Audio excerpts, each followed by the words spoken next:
Hanya apa? Begini, sebagai bukti bahwa Baitul Maqdis pernah menjadi poros Islam atau poros Tauhid, maka Nabi Muhammad pernah disuruh menghadap ke Baitul Maqdis buat inget-ingetan kalau ini pernah menjadi poros apa tahu. Tapi tetap tua-tuaan masih tua apa? Ka'bah. Nah, kenapa tua Ka'bah tadi? Karena Ibrahim adalah Abul Anbiya, bapak dari para. Dan di situ ada jejak kakinya. Fihi ayatum bayinatum maqamik. Bukti itu belum cukup. Dibuktikan lagi bahwa Ismail kecil itu hidupnya di Ka'bah. Kita tahu sa'i bainas Shafa wal Marwah adalah karena Siti Hajar sedang mencari apa? Air. Jadi ada bukti sekian, bukti empirik bahwa Ibrahim itu kiblatnya itu Ka'bah, bukan Baitul Maqdis. Sehingga ada kata-kata fihi ayatum bayinatum maqamu Ibrahim. Nah, tanpa ngerti asbabun nuzul, kamu akan mengartikan fa'ina ma tuwal fasamma wajhu itu salah. Karena di situ kamu menghadap mana saja, maka di situ ada ridhonya Allah. Maka para ulama memberi catatan, maksudnya begini, kamu menghadap kemana saja, asal itu yang diperintahkan Allah, maka di situ ada ridhonya Allah. Harus seperti itu maknanya, disesuaikan dengan konteks asbabin nuzul. Tanpa seperti itu tidak bisa. Dan masih banyak lagi kepentingan tentang asbabun nuzul. Jadi problem sekarang adalah banyak mufassir yang hanya mengartikan dari terjemah. Itu bahaya sekali. Jika ada orang yang menikah secara mut'ah, itu kan mirip kayak transaksi zina. Mereka berdalil famastamta'tum bihi minhunna fa'atuhunna ujurahun. Perempuan yang sudah kamu nikmati, yang penting kamu bayar. Terjemahnya seperti itu. Karena ujur itu jamaknya ujroh. Itu fatal sekali. Padahal ayat itu begini, settingannya begini, setting siakul kalamnya atau asbabun nuzulnya begini. Ini sekaligus, memang saya sengaja ngaji dengan tema yang berat, bentuk penghormatan pada yang ngaji. Kalau temanya ringan kan kayak TPG. Jadi ini supaya gue keren-kerenan, ini ada doktor Pak Oni pernah dekan Fakultas Hukum. Jadi kalau saya nanti salah tinggal ditangkap saja, gampang kan? Tapi nangkap saya berurusan dengan Tuhan. Jadi kalau orang dekat Allah itu yang tanggung jawab itu Allah. Jadi dia bisa menang di kepolisian tapi kalah di hukum Tuhan. Jadi kalau berhadapan-hadapan dengan saya. Begini asbabun nuzulnya begini. Wal muhsanatu minan nisa yang awal juz 5 itu, ya kita santai aja. Yang awal juz 5 itu sebetulnya maktuf, diatafkan pada ayat hurrimat alaikum ummahatukum wa banatukum wa akhwatukum wa ammatukum wa kholatukum wa banatul akhi wa banatul ukhti. Jadi perempuan yang haram dinikah itu ada 7.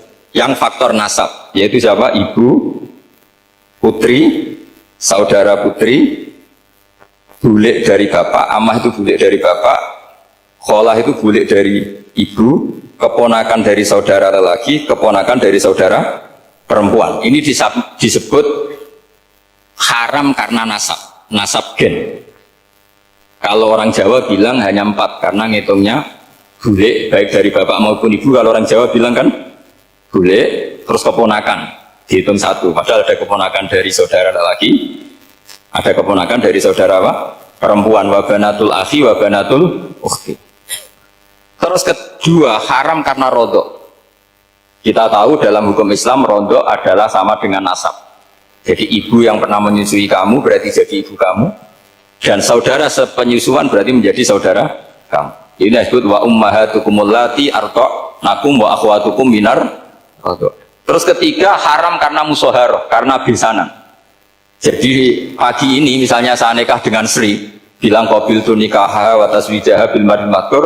Setelah nikah dengan Sri ini otomatis ibunya dia menjadi mertua. Otomatis haram saya apa?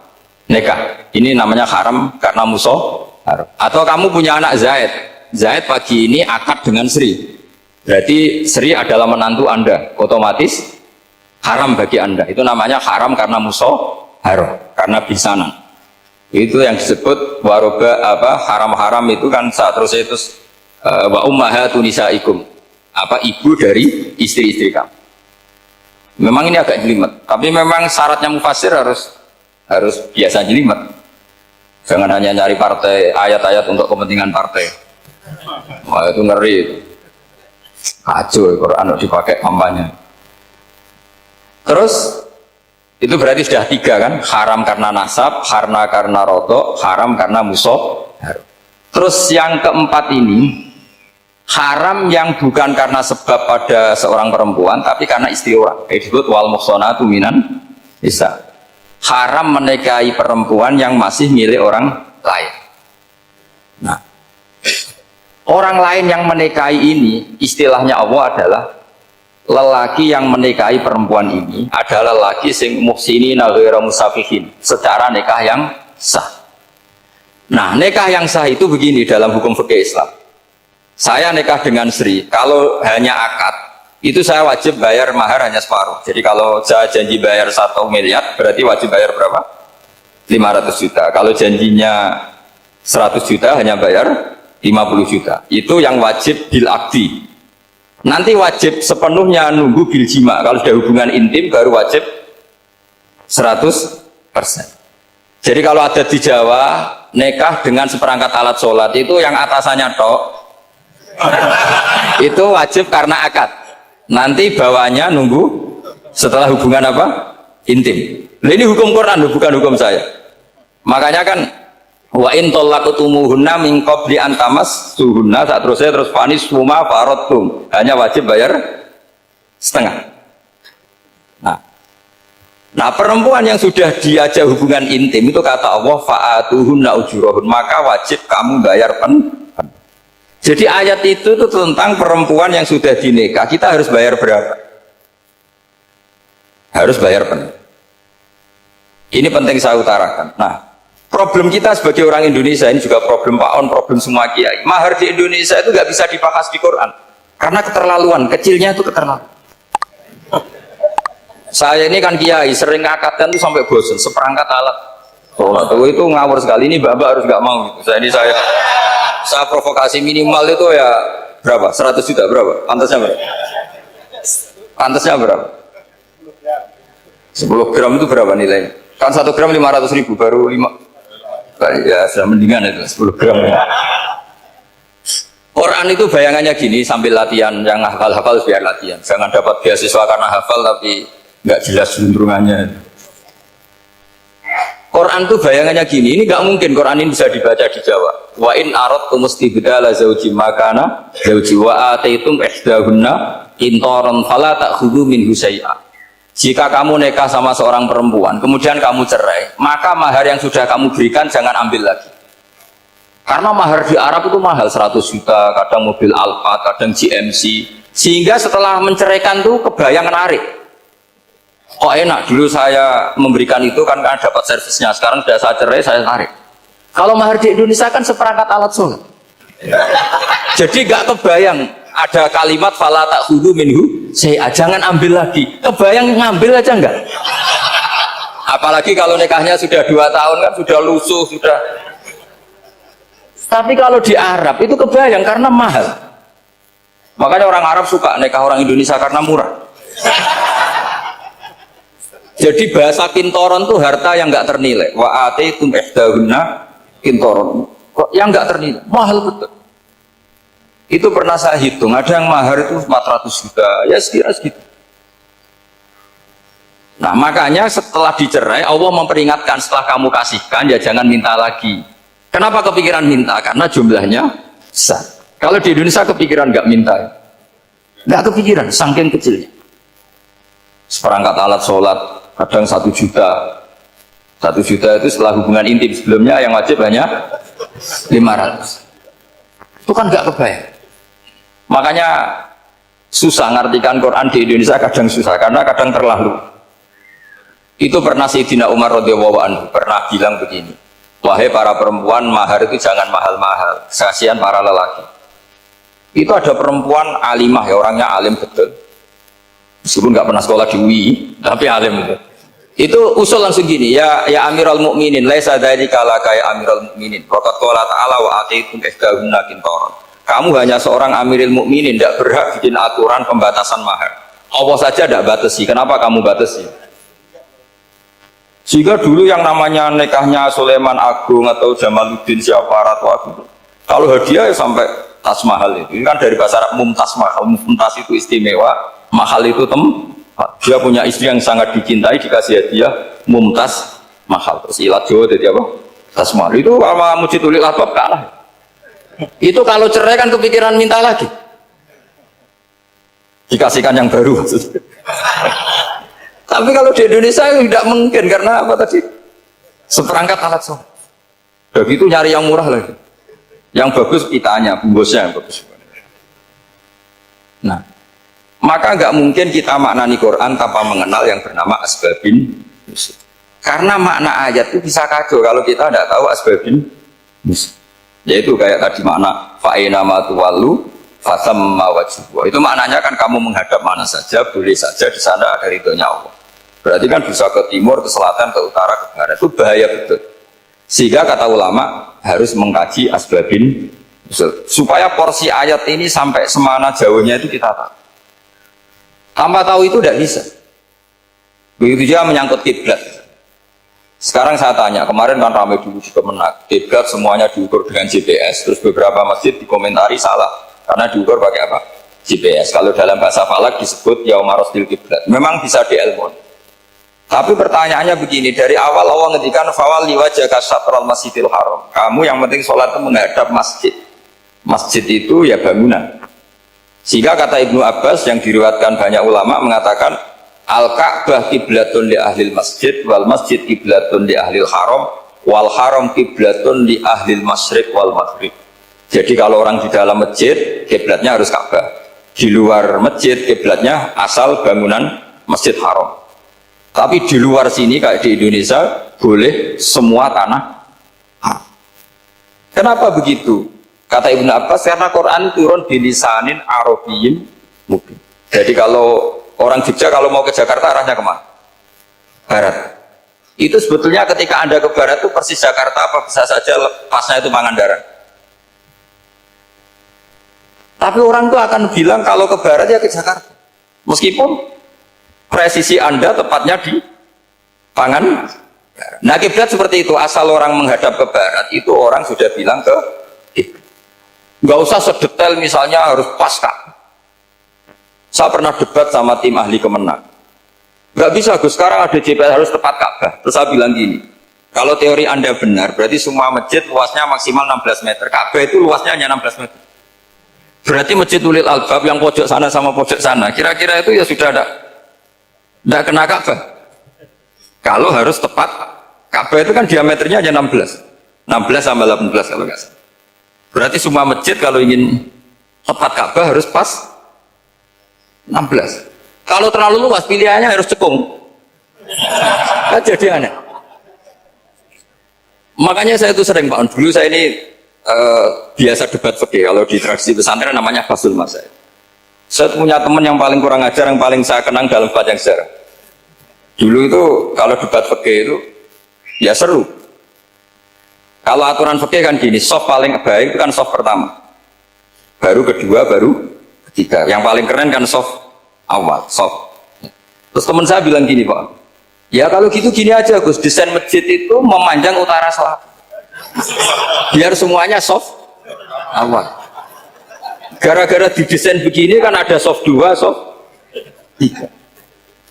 Apa susahnya kita bikin mulai awal supaya masjid itu memanjang utara apa? Selatan, supaya semuanya soft awal. Ya kalau ada hukum ya diimplementasikan dalam desain bangunan katanya. Itu kan kacau. Terus akhirnya saya jawab, lalu setelah begitu yang paling afdal siapa? Yang dekat imam. ya sudah, bikin cekung saja kalau gitu. Artinya gini ya, beragama itu yang sehat. Jadi beragama itu berdasar riwayat. Berdasar riwayat, pernah ada ulama yang ngitung Madinah menghadap Ka'bah itu ya tidak pas. Pernah dihitung pakai GPS. Kiblat Madinah ke Ka'bah itu ya tidak pas. Tidak seperti yang pernah dianjurkan Kemenak. Karena apa? Agama ini ngikuti bilisanin Arabiyyin mungkin seperti jenengan gini. Semua ini istilahnya apa? Menghadap Gus Bah. Padahal ada yang agak sana, agak sana. Semuanya ngaji sama siapa Gus? Ya sudah. Istilahnya bertatap muka. Memangnya kita benturan. Ini bahasa. Jadi seperti ini semua namanya apa? Beradab Padahal ada yang agak samping. Ka'bah juga gitu, sebenarnya tidak se-ekstrim yang dibayangkan orang-orang. Cuma kalau bisa tepat, ya kita harus tepat. Tapi tetap saja tidak perlu 16 meter. Nah, fa'aina ma tuwallu fasamma wajhuhu itu artinya menghadap. Menghadap itu menghadap arah. Makanya Allah tidak ada fawalli wajhaka nahwal Ka'bah, tapi fawalli wajhaka syatrul Masjidil Haram. Jadi ini penting saya utarakan supaya kita familiar dengan istilah-istilah Quran. Istilah Quran itu gampang sebenarnya. Kalau kita kaji itu gampang. Problem kita tidak pernah mengkaji, jadi semuanya asing. Kalau kita mengkaji itu gampang sekali. Saya punya sekian cerita betapa pentingnya mengkaji Quran. Harun ar-Rasyid itu dinasti Bani Abbasiyah. Itu pintar sekali. Ada seorang ustadz yang agak ekstrim. Itu datang ke Harun ar-Rasyid.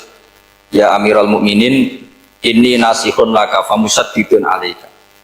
Fala tajidanna alayya fi nafsika syai'an. Saya mau nasihati kamu, tapi saya mohon jangan masukkan hati. Karena nasihat ini penting. Tapi saya akan keras, vulgar.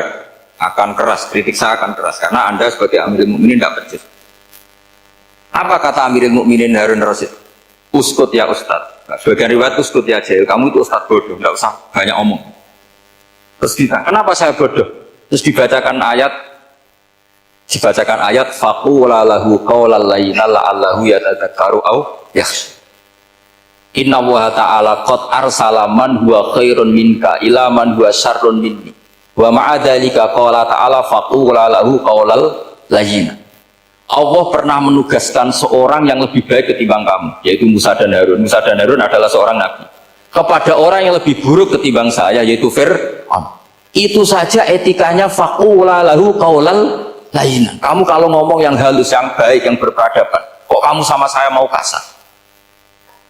Akhirnya ustadznya ternyata pinter kamu, ya pinter aku. Jadi semudah itu. Allah itu menugaskan orang yang lebih baik ketimbang kamu, yaitu Nabi Musa, kepada orang yang lebih buruk ketimbang saya, yaitu Fir'aun. Itu saja ada etikanya. Kok kamu sama saya mau tambah etika? Mau main kasar hanya karena kamu merasa nasihat Anda benar? Jadi gampang sekali memahami Quran. Tapi lagi-lagi memang bagi ahlinya. Tapi ini saya bantu supaya sama jadi ahli apa? Quran. Meskipun ngajinya sebulan sekali. Sudah sebulan sekali tidak punya kitabnya. Sudah. Jadi ulama dulu kalau belajar Quran itu gampang. Saya berkali-kali cerita. Yang kitab saya baca di rektorat namanya Syajaratul Ma'arif. Itu kalau cerita bikin judul itu enak sekali. Babuna fil ibad bikulil bilad. Bab seseorang di mana saja hidupnya harus bermanfaat. Terus dalilnya itu hanya mengutip makalahnya Nabi Isa, wa ja'alani mubarakan ainama kuntu. Ciri utama seorang nabi apa? Saya di mana-mana adanya berkahi orang lain. Jadi berkah bagi orang lain. Maksudnya tidak jadi problem bagi orang lain. Artinya kamu hidup entah di Jogja seperti Pak Ono orang Jember, saya orang Rembang. Hidup di Jogja manfaat, di Jember ya manfaat, di mana-mana. Saya pernah di Korea seminggu ya manfaat. Saudara kita TKI yang di Korea ya manfaat, di sana bikin masjid, bikin apa. Karena ngendikane Allah menceritakan Nabi Isa siapa? Wa ja'alani mubarakan ainama kuntu. Saya adalah orang yang di mana-mana berkah. Artinya manusia eksistensinya harus seperti itu, hidup di mana saja. Gampang sekali mah. Pernah Imam Syafi'i ditanya, kalau kamu nggak kehilangan air, atau nggak ada air di satu daerah, cari-cari dulu sampai nggak ketemu. Setelah nggak ketemu air, baru kamu boleh tayamum. Imam Syafi'i ditanya, apa dalilnya harus mencari dulu? Kalau nggak ada air ya langsung tayamum saja. Kenapa harus nyari-nyari dulu? Jawabnya Imam Syafi'i itu gampang sekali. Qala ta'ala falam tajidu ma'an. Kemudian kamu tidak menemukan air. Di mana-mana tidak menemukan setelah mencari. Kalau belum mencari, namanya tidak tahu.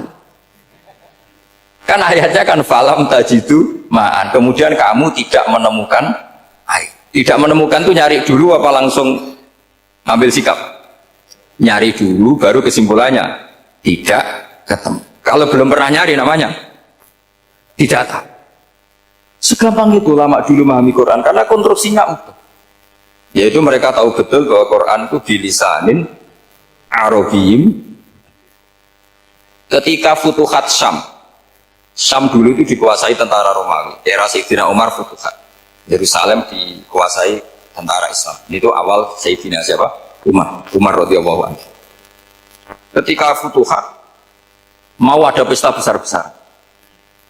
Tapi Umar menolak. Ketika menolak, kenapa Anda menolak? Beliau hanya baca ayat Inna Allaha ta'ala ayyara qauman faqala adhabtum thayyibatikum fi hayatikumud dunya. Allah itu mengkritik satu komunitas kaum yang zaman di dunia menghabiskan semua kenikmatan. Maka kita tidak perlu syukuran besar-besaran. Jangan-jangan jatah kita di akhirat kita habiskan di dunia. Itu adhabtum thayyibatikum fi hayatikumud. Semudah itu. Semudah itu ulama. Rasulullah pernah dahar, pernah makan. Makan karena 3 hari gak makan, cara di Indonesia gak makan nasi, gak makan daging, sudah lama sekali. 3 hari Nabi itu hanya makan kurma dan air putih. Pernah Nabi gak makan roti sampai 3 hari. Kalau Indonesia mungkin gak makan nasi. Di hari ketiga, ada sahabat yang berbaik hati, Nabi disembelihkan kambing, dipotongkan kambing, Nabi disuruh dahar. Itu baru dahar setengah piring, Nabi berhenti. Ketika ditanya, setengah piring itu kan sudah kuat untuk sholat, untuk apa sudah kuat. Ditanya, ya Rasulullah kenapa berhenti? Bukankah engkau tidak makan ini 3 hari? Nabi menjawab, walatus alunna yawma idzin anin naim. Semua nikmat yang saya rasakan nanti ada pertanggungjawabannya. Makanya saya ada ingin banyak-banyak. Wah itu kalau diterapkan di sini nggak populer. Makanya saya tahu gayanya ngaji Quran itu nggak siap dengan konsep-konsep Quran itu. Jadi segampang itu orang dulu.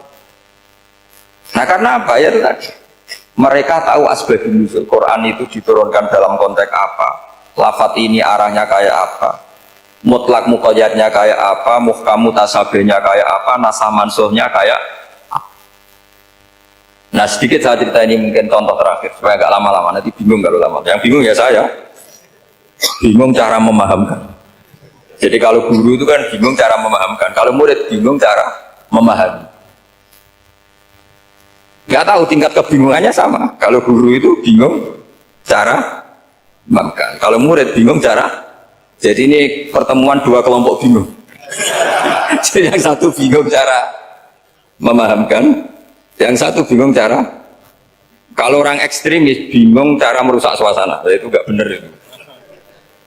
Ada loh. Rasulullah itu Nabi, itu paling pusing yang ngadepi orang-orang yang ekstrem. Karena apa? Cara berpikir itu lompatannya itu nggak tertib. Jadi Nabi itu cara berpikir itu kecerdasan nubuah, sementara orang ekstrem cara berpikir itu kecerdasan nafsu, bukan kecerdasan manusia. Kalau manusia masih baik nafsu. Misalnya begini, kalau dalam tradisi nubuah itu, saya dengan Pak Anu berteman lama, mulai tahun 2000 berapa. Itu kalau Pak Anu bertamu ke saya, harusnya tidak usah tak kasih makan. Karena sudah dekat. Tapi kalau kenalan baru itu dikasih makan, disangoni. Jadi Nabi itu perilakunya agak unik. Akhirnya ada orang yang cara berpikir itu dangkal. Ya Rasulullah ini tidak fair. Yang iman lama tidak diservis, yang iman baru diservis. Cara berpikir Nabi begini. Seorang Ansor itu kan sering memberi Nabi. Perjuangannya Nabi ditopang orang apa? Ansor. Donatur lah, kira-kira orang Ansor itu donatur. Donatur itu keren. Karena donatur itu artinya al-yadul ulya khairum al-yadis. Sehingga ketika Nabi sudah menguasai negara, menguasai Mekah, Madinah, sudah Futuhat, itu orang Ansor tetap nggak diservis. Yang diservis Nabi itu orang-orang baru masuk Islam, disebut wal mu'allafati qulubuhum atau Islam mu'allaf. Ada 1-2 orang yang protes, tentu yang nggak pinter. Tukang protes pasti tidak pinter. Wong iskal-iskalnya sendiri, otaknya nggak sampai-sampainya sendiri, orang lain disuruh jawab. Makanya di sini tidak ada tanya jawab, nanti iskal kamu sendiri, bingung kamu sendiri, saya disuruh jawab. Berarti Gus Pak gak mau ditanya, ya memang gak mau karena tadi jawab sendiri aja, nanti pinter sendiri, kapan-kapan pinter sendiri. Akhirnya tanya begini, cara tanya gini, ya Rasulullah, ini gak fair. Orang sudah Islam lama setelah negara terbuka milik Anda, setelah kita menang, setelah kita menguasai negara, tidak kamu servis. Sementara yang baru Islam kamu. Nabi itu bertanya senyum-senyum, rileks saja. Lama-lama tambah ekstrim pertanyaan. Kata Umar, ya Rasulullah saya beri izin untuk membunuh orang ini. Umar itu pikirannya karena mangkal Nabi. Nabi jangan.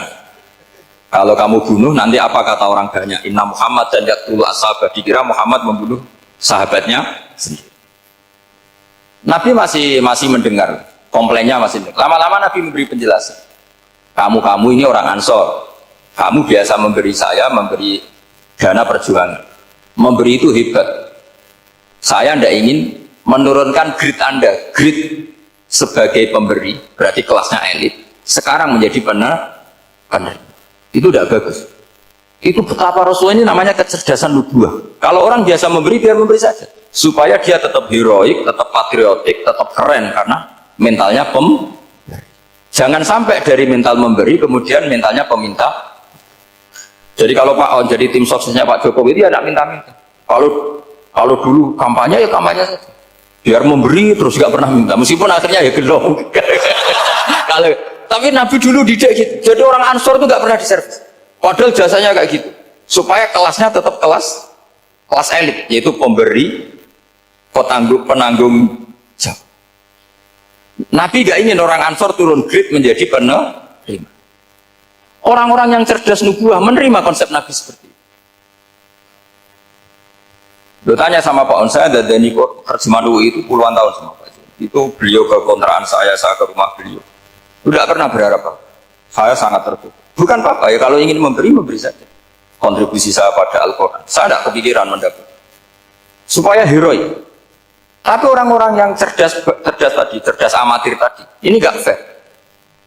Wong yang memberi lama kok dapat servis sedikit. Nah, sekarang itu problem zaman akhir sudah mulai seperti itu.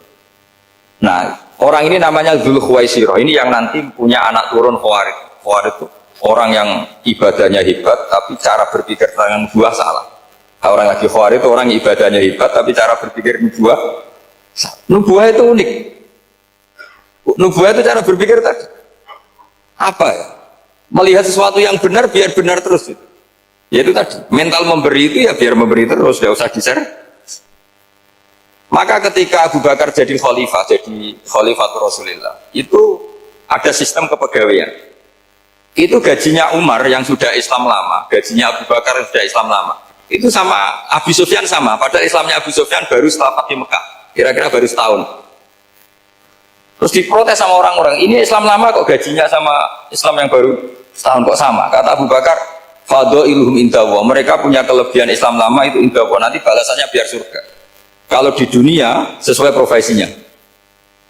Artinya profesi, kalau penjaga kantor ya berapa, kalau dosen berapa, pokoknya ya sudah. Dan itu diterima oleh sahabat, semuanya menerima konsep itu. Era Umar agak dibalik. Abu Sufyan kira-kira gajinya 1 juta, yang lainnya yang menangi Nabi mulai awal gajinya 10 juta. Ditanya, ya Umar, kenapa ini jadi rubah seperti kebijakan Abu Bakar, tidak seperti Abu Bakar? Jawabnya Umar lucu. Fawwala usawwi baina man qatala Rasulullah wa baina man qatala ma'a Rasulillah. Demi Allah saya tidak akan pernah menyamakan orang yang dulu merangi Rasulullah yaitu Abu Sufyan dengan orang yang selawase dari Rasulullah yaitu Sayyidina Ali dan sebagainya. Ini penting. Artinya ketika gajinya orang saya seperti Ali radhiyallahu anhu itu tinggi, itu bukan karena lamanya Islam, tapi karena lamanya iman. Jadi mulai dulu ijtihad itu ada, dan dulu dia biasa saja. Karena tadi ada kecerdasan nubuah. Saya ulang lagi, ada kecerdasan apa? Sekarang itu kecerdasan tomak atau kecerdasan nafsu. Itu kalau sama ngaji kitab tasawuf, itu bab bakhil itu tidak ada. Menurut kitab tasawuf, medit itu tidak ada, kikir itu tidak ada. Yang ada itu tomak. Tomak itu berharap dikasih orang lain. Sampean pernah nggak bilang kalau artis-artis di Jakarta kikir? Tidak pernah, karena kamu tidak pernah ingin diberi. Tapi kalau kamu punya pacar, karena kenal tidak pernah ditraktir, oh pacar saya kikir, karena kamu ingin diberi. Pernah nggak kamu hukumi orang lain kikir yang nggak kenal? Padahal tidak pernah memberi kamu. Kenapa kak? Karena kamu tidak pernah ini. Coba sekarang kamu saya tanya, ini latihan cerdas. Definisi kikir itu apa tuh? Nggak pernah memberi kamu kan? Artis-artis Jakarta, tokoh-tokoh nasional pernah nggak memberi kamu? Enggak kan? Tapi tidak pernah kamu vonis kikir, karena kamu tidak pernah tahu. Tapi pacar kamu, kok aman ditraktir terus? Atau istri kamu, atau mertua kamu, kok tidak ngasih warisan, kamu bilang kikir kan? Sebabnya kikir betul apa karena kamu tomak, berharap? Tomak. Maka di kitab tasawuf itu nggak ada bab kikir, yang ada bab tomak. Karena asal usul menvonis orang kikir itu karena tamak. Maka jangan banyak kenal orang, nanti banyak hukum kamu. Sombong juga gitu, di tasawuf itu nggak ada bab sombong. Karena orang hukum orang lain sombong itu karena kamu ingin dihormati. Ada orang nggak kenal, Terus lewat saja nggak tanya kamu bilang sombong enggak kan? Tapi kalau kenal, oh sombong betul, kenal nggak tanya kan itu. Jadi tasawuf itu sisi unik dari khazanah Islam. Makanya di tasawuf itu nggak ada kritik terhadap kikir. Ya tentu kikir itu buruk, pasti ya kikir itu buruk. Tapi nggak perlu dikritik. Jangan-jangan yang salah kamu. Mau kenal Pak On di PPAI terus ingin jadi sekretarisnya. Terus ingin kenal Pak Jokowi ingin jadi menterinya. Nanti kenal rektor ingin jadi pegawainya. Ketika gak diturutin bilang Pak Rektor kikir. Tapi orang lain ya Kak pernah berharap mungkin gak menvonis Pak Rektor atau Pak On ini kikir, enggak kan? Berarti vonis kikir itu status orang itu apa gak kesampaian niat kamu? Memang agak jelimet ilmu tasawuf itu, tapi itu unik, itu bagian dari khazanah apa? Islam. Makanya Rasulullah itu sering isti'adah minta perlindungan wa min toma'in fi ghairi matma'in. Ya Allah, saya tidak ingin berkeinginan yang tidak layak. Karena semua dunia ini dimulai dari keinginan. Ya Pak, kamu protes negara itu karena apa? Ingin makmur, sejahtera tanpa kerja, sehingga nyalakan menteri keuangan, menteri ini. Makanya kalau guyonannya ulama tasawuf gini, tak beri bocoran, guyonannya orang tasawuf. Begini guyonannya. Anta lam tajid min nafsika kullama turid, fa kaifa turidu min ghairika kullama turid. Kamu yang punya keinginan saja tidak bisa memenuhi apa yang kamu inginkan. Kenapa keinginan itu kamu timpakan ke orang lain untuk memenuhi kamu? Wong kamu yang punya keinginan saja tidak bisa mewujudkan. Kenapa keinginan Anda kamu timpakan, bebankan orang lain untuk memenuhi keinginan Anda? Misalnya kamu, Gus saya ini goblok, tolong pinterkan. Wong kamu yang ini saja tidak bisa, kok menyuruh saya? Jadi kalau tiap tasawuf itu unik. Seperti kamu mencintai istri tulen, itu ingin kan dicintai istri tulen. Kamu sendiri kan nggak bisa cinta tulen, masih kelengahan sana sini. Kamu pacaran, ingin pacar kamu setia. Ternyata kamu bikin sekian alternatif. Kalau putus ini punya ini, putus ini. Tapi kamu ingin ini setia, kan nggak fair. Makanya guyonanya orang tasawuf itu, anta lam tajid min nafsika kullama turid, fa kaifa turidu min ghairika kullama turid. Gampang tuh apalane, pokoknya ratrit gitu aja gampang. Jadi kamu yang punya keinginan saja tidak bisa memenuhi. Kok orang lain disuruh memenuhi? Sehingga orang tasawuf itu malu betul. Misalnya saya kok ingin Pak On takdim sama saya itu kurang pegawai. Kalau saya ingin ditakdimi saya menakdimi diri saya sendiri. Makanya berbahagialah orang yang ngilu terus saya ganteng sendiri ya Allah. Saya kaya sendiri. Menunggu orang lain bilang kamu kaya itu repot. Menunggu orang lain bilang kamu hebat itu, ya sudah bilang aja ya Allah saya hebat, ya Allah saya ganteng, ya Allah saya cantik. Daripada menunggu orang lain bilang apa? Cantik. Jadi ilmu tasawuf itu nih. Jadi kalau fikih itu yang dikritik itu kikir. Kalau tasawuf enggak toma. Karena orang yang kamu vonis kikir itu jangan-jangan tidak kikir tapi mementingkan yang lebih penting. Misalnya ada teman yang tidak pernah nakdir kamu, ternyata punya ibu sakit, uangnya dianggarkan untuk ibunya yang sakit, atau anaknya sekolah, atau keluarganya masih butuh dia, ya, sehingga sama teman dia kikir. Hakikatnya kikir apa mementingkan yang penting? Tapi kamu karena gak pernah ditakdir menvonis kikir. Nah ini pelajaran. Jadi makanya yang dianteni ilmu tasawuf itu tamak. Jadi kalau dalam bahasa Indonesia bukan kikir. Karena vonis kikir itu akan disematkan orang yang tidak kesampaian hajatnya. Pokoknya bapak saya itu, keluarga Kiai itu ajarannya itu. Yang penting jangan berharap dari orang lain. Ini Pak On saksinya, saya dulu benahin terjemah itu nggak pernah ini diperlakukan seperti ini. Ya ngaji aja. Karena pikirannya keluarga Kiai itu sederhana. Kalau ngamal ya ngamal saja. Ngamal itu heroik. Makanya buyut-buyut kita semua ini kan pahlawan semua. Membela negara Indonesia jadi merdeka. Ya nggak pernah kebayang jadi presiden, menteri. Tapi sekarang nggak, ngamal sedikit saja harus jadi menteri. Jadi ini bahaya kalau dalam kelangsungan bernegara, karena orang biasa transaksional. Awal negara ini dibangun berdasar heroik, bukan berdasar apa? Transaksi. Tapi sekarang orang akan membiasakan itu. Apa-apa itu transaksional. Ini tidak bagus untuk kelangsungan bernegara. Apalagi kelangsungan beragama. Sehingga seperti saya ini masih punya desa-desa binaan di Sragen, di pedalaman Papua sekalipun. Saya punya santri banyak di Papua. Itu kalau cerita itu unik-unik. Itu mau Jumatan, itu nggak ada orang Papua. Sudah datang setengah 12, itu datangnya 3 jam. Di situ mau ketemu santri 3. Semua, karena ya akhirnya mereka tanya gini, Pak. Pertanyaannya itu, Gus, boleh nggak Jumatan orang 3? Secara fikih Syafi'i kan harus orang 4. Boleh. Kemudian mereka tak bilang buat sholat duhur saja. Mereka nggak mau. Wong Jumat-Jumat kok duhur. Harinya kan Jumat, masa sholatnya?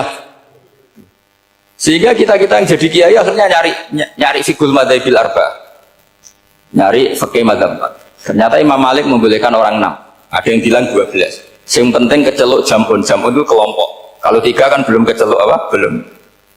Belum disebut apa? Kelompok. Ini penting saya utarakan supaya kita berjuang itu bukan karena service seperti ini kayak di Ulil Albab, masjidnya keren, kampus swasta tertua, terus termasuk nomor 1-2 di Indonesia. Oke, kita syukur dengan kebesaran ini. Tapi yang namanya dakwah itu menjadikan orang tidak tahu menjadi tahu, termasuk kepada desa-desa tertinggi. Sama, yang namanya menteri itu pembantu presiden untuk memenuhi kebutuhan rakyat banyak. Sekarang misalnya menteri pertaniannya itu hebat, cerdas, tapi petani nggak mau nandur padi, mau apa itu? Coba yang membantu ketahanan pangan itu para petani mau nanam padi apa karena menteri pertanian? Karena petani mau nanam, ya sudah GR saja, kita pembantu presiden semua. Karena ikut menyumbangkan ketahanan pangan. Tapi kamu kan nggak digaji, kita keren, ngamal tambah harap gaji. Ini penting supaya Anda itu nggak hati kecil gitu. Ikut menyumbang negara tanpa ingin dapat gaji. Keren nggak? Nah itu nubuah. Apa? Nubuah. Orang Ansor itu seperti itu. Sehingga ketika Rasulullah wafat dan ada kompetisi kepemimpinan, itu orang Ansor gak ikut. Sudah kita makmum saja, silahkan dibagi di saking baiknya orang Ansor. Nah, makanya saya ulang lagi ya. Kecerdasan nubuah ini yang gak difahami orang Khawarij. Orang Khawarij cara berpikir yang kerja banyak harus dapat banyak. Sementara kecerdasan nubuah enggak.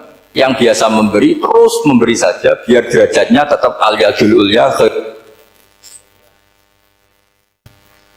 Bismillahirrahmanirrahim. Ini saya baca supaya dapat berkahnya ulama-ulama dulu karena ini dikarang oleh ulama yang dipakai rujukan seluruh dunia. Begini, qala Ibnu Taimiyah ma'rifatu sababin nuzuli yu'inu ala fahmil ayat. Jadi mengenali asbabun nuzul itu membantu memahami secara benar ayat itu. Karena tadi kalau ayat itu dipotong itu maknanya bisa kacau kayak tadi famastam ta'tum bihi minhunna fa'atuhunna ujurahun. Kalau diterjemah itu kan mendukung kawin mutlak. Kalau terjemahnya saja perempuan siapa saja yang pernah kamu nikmati yang penting kamu bayar, itu kan aliran sesat dan menyesatkan. Itu konteks asbabun nuzul tidak seperti itu. Perempuan yang sudah menjadi istri kamu, seorang lagi perempuan yang sudah menjadi istri kamu, jika sudah kamu hubungan intim maka maharnya harus dibayar penuh. Tapi kalau belum hubungan intim maharnya hanya wajib separuh. Fanis suma farotum illa ayafuna au yafu alladhi biyadihi uqdatun nikah. Tapi tadi kalau di Indonesia gimana Gus? Itu yang repotnya, maharnya itu tadi mau kena atasan dan apa? Bawahan. Wah kacau kalau di Indonesia. Sehingga kita bingung kalau dalam logika Arab kan gitu. Bayangannya kalau cerai, kata Allah fala ta'khudhu minhu syai'an. Harta yang sudah kamu berikan ke istri jangan diambil lagi. Sampai dilarang ngambil tuh karena jumlahnya banyak sehingga kepikiran ngambil. Kalau di Jawa nggak usah dilarang sudah ada akan ngambil karena rukuhnya sudah lusuh. Itu susahnya baca Quran di Jawa ya. Karena dari awal maharnya terlalu apa? Kecil. Terus beliau Imam Suyuti termasuk di sini menyontohkan yang pasti salah kalau difahami yaitu tadi ayat apa itu fa'inama tuwallu fatamman apa? Wajib. Jadi beliau terus meringatkan betapa pentingnya mengenali asbabin nuzul. Karena asbabin nuzul itu gampang. Saya ulang lagi, asbabin nuzul itu gampang. Gampangnya begini ya, kan ada satu peristiwa. Misalnya begini, Rasulullah itu kan mengkritik penuhanan Lata dan Uzza. Berhala-berhala itu dituhankan, dikritik sama Rasulullah. Kemudian mereka begini, karena mereka biasa personifikasi Tuhan. Muhammad, kalau Tuhan itu tidak Lata Uzza dan itu terbuat dari batu, lalu Tuhan Anda itu dari apa? Amin fiddotin audhabin, lalu Tuhan Anda ini dari emas apa dari perak? Karena mereka nggak bisa membayangkan Tuhan tanpa dipersonifikasi. Terus Allah menurunkan qul huwallahu ahad, Allahus somad, lam yalid wa lam yulad wa lam yakul lahu kufuwan ahad. Karena otaknya mereka sudah begitu, yang namanya Tuhan itu harus dipersonifikasi. Makanya saya kemarin di Korea seminggu, cerita yang paling unik gini Pak On, ada bos Islam, ada bosnya TKI yang baik. Mereka mengizinkan pekerjanya sholat. Bareng sholat tuh diingeti ke atas ke bawah, kok nggak ada arcanya. Sehingga setelah sholat dibilang, apa saya belikan berhala sekalipun? Karena nggak kebayang ada orang sholat kok tanpa berhala, tanpa Tuhan. Yang kamu sembah itu mana? Kok nggak ada? Apa tak belikan? Jadi unik. Nah teman saya yang satu unik lagi, dia termasuk pegawai Garuda yang derekno saya ke Korea itu orang pegawai Garuda. Dia karena orang kaya biasa ke Eropa kemana-mana itu. Singkat cerita dia sholat di mall karena nganggep Korea itu sudah negara maju kayak Eropa. Setelah sholat di mall pas asar itu, security-nya nelpon polisi. Pak polisi di sini ada ritual teroris. Jadi kalau menamakan sholat itu ritual. Jadi artinya apa? Ritual-ritual yang kita lakukan itu macam-macam cara pandang. Orang ateis itu kan Cina kan Korea itu kan ya Cina lah, Korea, Jepang, RRC itu kan sipit ini. Itu ya yang namanya ibadah sembahyang harus ada patungnya atau ada arcanya atau ada benda-benda. Orang Islam kan nggak ada sama. Makanya mereka itu kok bisa? Problemnya kita, saya ulang lagi, ini problemnya. Problemnya kalau ada itu ya repot. Begini misalnya, ini masih tentang asbabun nuzul. Ini contoh terakhir tentang masih asbabun nuzul. Umar radhiyallahu anhu, sahabat Umar itu kalau mencium hajar aswad itu sambil gedumel. Saya tidak berdoa tapi gedumel. Masyhur. Itu ada di Bukhari. Alim tu annaka hajarun la tadur wa la tanfa. Walau la anni ra'aitu Rasulullah wa qabbalaka ma qabbaltuka. Saya tahu loh. Nyium hajar aswad dicium, tapi sambil gedumel. Saya tahu loh, kamu hanya batu, gak mandoroti, gak manfaat. Kamu jangan GR, saya cium itu jangan GR. Kalau saja saya tidak melihat Rasulullah mencium kamu, maka saya ada sudi nyium kamu. Dah gitu aja. Terus itu tiap nyium hajar itu tidak doa. Kalau kamu kan nggak minta kaya, minta macam-macam. Kalau Umar malah gitu. Nah, kenapa demikian? Itu ada asbabun nuzulnya. Umar itu saksi sejarah. Ketika Rasulullah Fathi Mekah, Nabi kan tawaf terus mencium hajar. Itu di belakang masih banyak orang kafir. Kebetulan Umar masih di sana. Sudah Islam Umar, tapi dia di belakang. Dengar orang-orang kafir, Muhammad itu tua aneh. Katanya melarang nyembah batu. Ternyata dia nyembah batu. Jadi Nabi nyium hajar aswad itu dikira nyembah. Katanya ngelarang nyembah batu, tapi dia kok nyembah batu. Karena Nabi mencium hajar aswad. Nah karena untuk menghilangkan stigmasi itu, Umar tiap nyium hajar aswad itu ngomong gitu. Ada kan ada sound system, mungkin jadi sound system. Supaya jelas bahwa penciuman ini bukan karena menyembah. Artinya mudah sekali kenapa Umar ngomong gitu, karena asbabun nuzulnya seperti itu. Coba kalau kamu tidak tahu asbabun nuzul, Umar maksudnya gimana? Gak doa, gak apa, kok malah ngomong gitu kan? Tapi kalau kamu tahu asbabun nuzul Umar itu yang mendengar komentar orang sama ketika kita tawaf itu kan 3 pertama kan kita lari-lari kecil. Itu ceritanya juga gitu. Rasulullah itu hidup di Medina, terus diterkenalkan miskin. Medina itu kota wabak, kota penyakit endemik. Dulu Medina, Yasrib itu kota endemik. Sehingga kata orang kafir-kafir Mekah, yaji ulihadal bait kaumun qad wahanat huma Yasrib. Nanti akan datang satu komunitas kaum yang sudah lemas karena kena penyakit apa? TBC dari apa? Yasrib. Nabi dengar itu makanya terus bilang ke para sahabat, tunjukkan kalau kamu kuat dengan cara lari 3 kali. Terus pakai pakaian yang kelihatan maco, yaitu yang dipakai lelaki-lelaki. Bahunya dikelihat. Nah, setelah Rasulullah wafat, Umar menggantikan beliau setelah Abu Bakar. Umar bilang gini, sebetulnya tawaf seperti ini, yaitu lari pertama 3 putaran pertama lari dan memperlihatkan pundak seakan-akan orang maco itu sudah nggak perlu, karena alasan itu sudah tidak ada. Tapi ini tinggalan Rasulullah, maka jangan rubah ya, tetap seperti ini. Akhirnya meskipun sudah tidak ada alasan tadi menjawab stigmasi orang kafir, tetap tawaf seperti itu. Jadi memang agama itu unik. Kadang kita harus tahu alasannya, Tapi alasan itu kalau menjadi mahatul hukmi, pijakan hukum sah. Misalnya kamu terus bilang gitu, ya berarti tawaf sekarang bebas, gak perlu seperti itu. Kan alasan itu sudah ada. Nah di sini pentingnya riwayat. Riwayat itu begini, logikanya sudah nggak ada, tapi kefiah itu, cara itu masih kita terus. Dan itu memang, saya ulang lagi, harus tahu asbabun nuzul.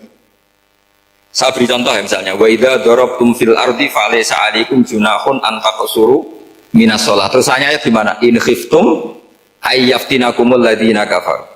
Jika kamu pergi dalam keadaan takut ditangkap orang kafir atau takut diculik orang kafir, maka kamu boleh mengqasar salat. Itu jelas ada ayat in khiftum ayyaftinakumul ladzina kafaru. Jika kamu takut diculik orang kafir. Sehingga ketika Ba'da Fatih Mekah, setelah Mekah dikuasai Islam, Umar tanya, ya Rasulullah, kenapa engkau masih sholat qasar? Bukankah kita sudah aman? Waqad qala ta'ala in khiftum ayyaftinakumul ladzina kafaru. Allah ngendikan boleh mengqasar itu kalau dalam kondisi takut. Waqad kunna fi amrin, sekarang kita sudah aman. Jawabannya Rasulullah itu unik. Ya Umar, hadhihi shadaqatun faqbalu shadaqah. Ini sedekahnya Allah, bonus, sudah terima saja, enggak usah catatan-catatan gitu. Sehingga era Umar, ya ada lagi yang tanya Umar ke gitu. Terus kata Umar, sa'altu dzalika Rasulullah sallallahu alaihi wasallam faqala hadhihi shadaqatu wa faqbalu shadaqah. Sudah, ini bonus dari Allah, terima saja. Ini kan unik. Padahal kalau secara disiplin ilmu kan begini. Kamu boleh mengqasar sholat kalau dalam bepergian dan dalam keadaan takut. Logika hukumnya kalau tidak takut, tidak usah. Sama seperti begini. Kamu kalau pergi jauh seperti saya Pak On, itu ngosor sholat apa enggak? Ngosor kan? Alasannya kalau kosor itu, kalau pergi itu masyakot, repot. Sekarang pergi kita pakai Alphard, pakai Innova, bawa uang, disupirin, itu masyakot enggak? Enggak kan? Tetap boleh jamaah enggak? Boleh. Sebenarnya kamu jamaah itu karena pengetahuan hukum apa karena enak jamaah? Kalau alasannya masyakot, kan sekarang sudah ada. Enggak repot. Ya sudah, pakai hadis tadi, ini hadiah, terima saja. Jadi makanya agama itu riwayat. Tapi ada saja ulama yang agak balik loh. Agak balik loh gini, banyak juga ulama misalnya duwe gawe, ibunya sakit terus ribet jamak sholat. Kenapa? Ribet ngurmat ibu. Makanya ada saja kiai yang duwe gawe mantu itu terus jamak sholat, tapi jangan ikuti. Tapi ada saja, karena alasannya jamak itu karena apa? Repot. Ya ada saja, tapi ya jangan ditiru. Cuma saya ini cerita apa ya, analisis hukum itu memang agak-agak unik. Jadi tadi kadang Nabi itu ditanya, ya Rasulullah, kita dulu boleh jamak qasar ini kan karena in khiftum ayyaftinakumul ladzina kafaru, takut diancam orang kafir. Sekarang aman, kenapa tetap jamak? Jawabannya Nabi, ini hadiah, terima saja. Ya ada sahabat yang bantah, kenapa Nabi? Allah itu zat yang baik, kalau sudah ngaji bonus nggak pernah ditarik lagi.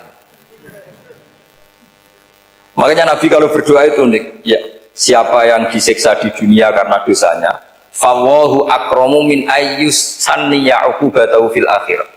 Kalau ada orang salah kok di dunia sudah dikasih sanksi, Allah itu lebih mulia untuk mengulang nanti di akhirat. Akram itu Allah terlalu mulia, maksudnya orang kepikiran wis males ya selesai, tidak akan di.